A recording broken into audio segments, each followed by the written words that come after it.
যে ঐক্যের পথে চলছিলাম, আলহামদুলিল্লাহ আমরা অনেক দূর একসাথে পথ চলেছি। তবে চূড়ান্ত সময় এসে আমাদের 11 দলের মধ্য থেকে একটি গুরুত্বপূর্ণ দল ইসলামী আন্দোলন বাংলাদেশ চরমনাই পীর সাহেব হুজুরের নেতৃত্বাধীন কিছু বিষয়ে একমত হতে না পারার কারণে ওনারা গতকালকে চূড়ান্ত ঘোষণা দিয়েছেন যে ওনারা সকল আসনেই নির্বাচনে প্রতিদ্বন্দ্বিতা করবেন। তো সেই হিসাবে এই মুহূর্তে আমরা তাদের এই ঘোষণাটাকেই চূড়ান্ত ধরছি যে ওনারা নির্বাচনী আসন সমঝোতায় এখন অন্য কারোর সাথে শেয়ার করছেন না। ওনারা এককভাবেই সারা দেশের সকল আসনগুলোতে নির্বাচনে প্রতিদ্বন্দ্বিতা করবেন।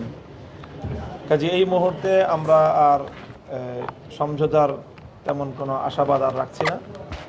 বাকি আমরা এটুকু আশা রাখি যে পরবর্তীতে পথ চলতে চলতে রাজনীতিতে শেষ কথা বলতে কিছু নেই এবং নির্বাচনী বাস্তবতার সম্মুখীন হয়ে হয়তো আমাদের সকলের মধ্যে আবার নতুন করে কোনো উপলব্ধি সৃষ্টি হতে পারে।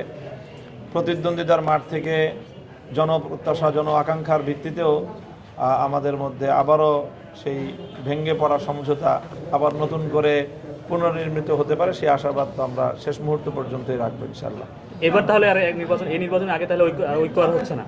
এই নির্বাচনের কথাই বলছি আমি, যে নির্বাচনের মনোনয়ন প্রত্যাহারের এই মুহূর্তে আমরা আর সেই আশাবাদ রাখছি না।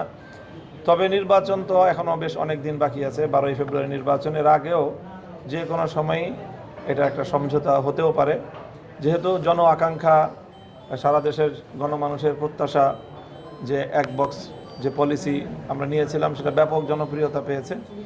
কাজে সেই জায়গায় সকলেরই জনগণের প্রতি একটা দায়বদ্ধতা আছে। আমরা জনগণকে বলেছি, সম্মিলিতভাবেই বলেছি। কাজে জনগণের কাছে যাওয়ার পরে মাঠ থেকে যে প্রতিক্রিয়া আসবে সেটার কারণে হয়তো আবার আমাদের মধ্যে একটা এই যেই দূরত্বটা সৃষ্টি হয়েছে সেটা আবার আমি আশাবাদী এখনো যে শেষ মুহূর্ত পর্যন্ত সেটা পুনর্নির্মিত হতে পারে।